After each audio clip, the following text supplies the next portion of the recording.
America, Canada, UK ఈ దేశాలకు వెళ్ళే భారతీయ విద్యార్థుల సంఖ్య తగ్గుతోంది. కానీ రష్యా వెళ్ళే స్టూడెంట్స్ పెరుగుతున్నారు. బంగ్లాదేశ్లో కూడా భారతీయ విద్యార్థులు పెరుగుతున్నారు. మన స్టూడెంట్స్ ఏంటి, బంగ్లాదేశ్ వెళ్ళడం ఏంటి అంటున్నారా? బంగ్లాదేశ్ మాత్రమే కాదు, చాలా దేశాల్లో పెరుగుతున్నారు, కొన్ని దేశాల్లో తగ్గుతున్నారు. బ్యూరో ఆఫ్ ఇమ్మిగ్రేషన్ ఇచ్చిన స్టాటిస్టిక్స్ ఇవి.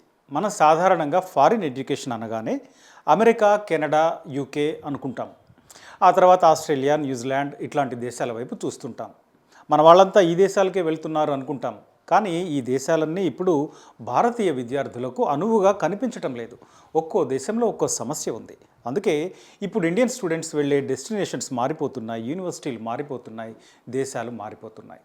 ప్రపంచం ఓ కుగ్రామంగా మారిన తర్వాత ఓ మంచి సర్వీస్ ఎక్కడున్నా తీసుకుంటున్నాం. క్వాలిటీ ఎడ్యుకేషన్ ఎక్కడ ఎఫోర్డబుల్గా ఉన్నా తీసుకుంటున్నారు, వెళ్తున్నారు.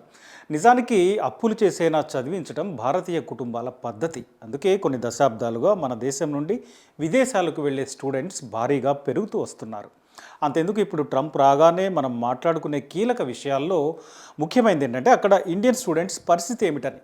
అక్కడ ఆసక్తికరమైన పాయింట్ ఏంటంటే ట్రంప్ రాకముందే అమెరికా వెళ్ళి చదువుకుంటున్న భారతీయ విద్యార్థుల సంఖ్య భారీగా తగ్గిపోయింది. అదొక్కటే కాదు, మన దేశం నుండి విదేశాలకు వెళ్ళి చదువుకుంటున్న విద్యార్థుల సంఖ్య కూడా తగ్గిపోయింది. 2023తో పోల్చితే 2024 వచ్చేసరికి 15% మంది తగ్గిపోయారు. 2022లో 7.5 లక్షల మంది విద్యార్థులు విదేశాల్లో చదువు కోసం వెళితే 2023 వచ్చేసరికి ఈ సంఖ్య కొంచెం పెరిగింది. 8,92,000 అంటే దాదాపు 9 లక్షలకు చేరింది. కానీ 2024 వచ్చేసరికి ఈ సంఖ్య 7,59,000 పడిపోయింది. అంటే 1,33,920 మంది విద్యార్థులు తగ్గిపోయారు. లేటెస్ట్గా పార్లమెంట్లో కేరళ ఎంపీ మహమ్మద్ బషీర్ పార్లమెంట్లో కొన్ని ప్రశ్నలు అడిగారు. దానికి కేంద్రం ఇచ్చిన సమాధానాలు ఆసక్తికరంగా ఉన్నాయి. ఎంపీ బషీర్ ఏమడిగారంటే, ఆయన కేరళలో మల్లపురం ఎంపీ, ఆయన అడిగింది ఏంటంటే, ఒకటి, గత 3 ఏళ్లలో విదేశాలకు చదువుకోవడానికి వెళ్ళిన భారతీయ విద్యార్థుల సంఖ్య ఎంత, వాళ్ళు ఏ దేశాలకు వెళ్ళారు. రెండో ప్రశ్న, ఇట్లా వెళ్తున్న విద్యార్థుల్ని విదేశాల్లో చదువుతో పాటు పార్ట్ టైం జాబ్స్ పేరుతో కొన్ని ఏజెన్సీలు ట్రాప్లో పడేస్తున్నాయి, దాని సంగతి ఏంటి.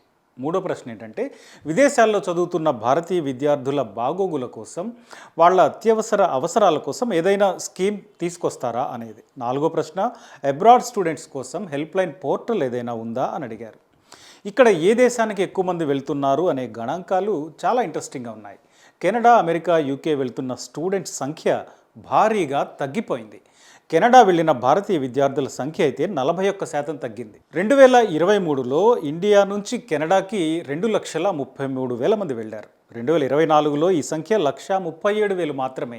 దీనికి కారణం ఆ దేశం స్టూడెంట్స్ వీసాలపై అమలు చేస్తున్న కఠిన ఆంక్షలు. భారతీయ విద్యార్థుల స్టూడెంట్స్ వీసాల తిరస్కరణ రేటు కూడా పెరిగింది. ఇది కూడా మరో కారణం. అక్టోబర్ 2023 నుంచి భారత్, కెనడా మధ్య వైరం ఉండనే ఉంది. హర్దీప్ సింగ్ నిజ్జర్ హత్య తర్వాత భారత్, కెనడాల మధ్య సంబంధాలు ఇబ్బందుల్లో పడ్డాయి. భారత్లోని దౌత్య కార్యాలయం నుంచి కెనడా 41 మంది అధికారులను వెనక్కి తీసుకుంది. ఈ సంఘటన తర్వాత రెండు దేశాల మధ్య సంబంధాలు అంత బాగాలేవు, పచ్చగడ్డేస్తే బగ్గుమనే స్థాయికి చేరుకుంది. ఈ పరిణామాల తర్వాత కెనడా వైపు చూసే భారతీయ విద్యార్థులు తగ్గిపోయారు. మరి ఇప్పుడు కొత్తగా కెనడా ప్రధాని వచ్చారు. ఆయన వచ్చాక పరిస్థితి ఏమైనా మారుతుందేమో చూడాలి. కెనడాతో పాటు భారతీయ విద్యార్థులు ఎక్కువగా వెళ్ళే మరో దేశం అమెరికా. కానీ ఇప్పుడు ఆ పరిస్థితి లేదు. అమెరికా వెళ్ళే స్టూడెంట్స్ కూడా తగ్గిపోయారు. 2023లో 2,34,000 మంది వెళితే 2024లో ఈ సంఖ్య 2,04,000 మాత్రమే. అంటే 13% తగ్గిపోయారు. కెనడా, అమెరికా మాత్రమే కాదు, యూకే వెళ్ళే విద్యార్థుల సంఖ్య కూడా తగ్గుతూనే ఉంది. 2023లో ఇండియా నుంచి యూకే వెళ్ళిన విద్యార్థుల సంఖ్య 1,36,000. కానీ ఈ సంఖ్య 2024 వచ్చేసరికి 98,000కు పడిపోయింది. అంటే దాదాపు 28% మంది తగ్గిపోయారు. ఇక్కడ కూడా వీసా నిబంధనలు స్ట్రిక్ట్గా ఉండడం, పోస్ట్ డ్యూటీ వర్క్ పాలసీ లాంటివి స్టూడెంట్స్ను డిస్కరేజ్ చేస్తున్నాయి. ఇవే కాదు, ఆస్ట్రేలియా వెళ్ళే విద్యార్థుల సంఖ్య కూడా 12% తగ్గింది. ఇక్కడ కూడా వీసా పాలసీ మార్చడం, వీసా ఫీజులు ఎక్కువగా ఉండడం, కాస్ట్ ఆఫ్ లివింగ్ ఎక్కువగా ఉండడం, ఇవన్నీ కారణాలు. మరి చైనా సంగతి ఏంటి? ఒకప్పుడు చైనా వెళ్ళే విద్యార్థులు మన దగ్గర బాగా ఉండేవాళ్ళు, ఎక్కువ మంది వెళ్ళేవాళ్ళు. కానీ 2024లో చైనా వెళ్ళిన విద్యార్థులు 5,000 మాత్రమే.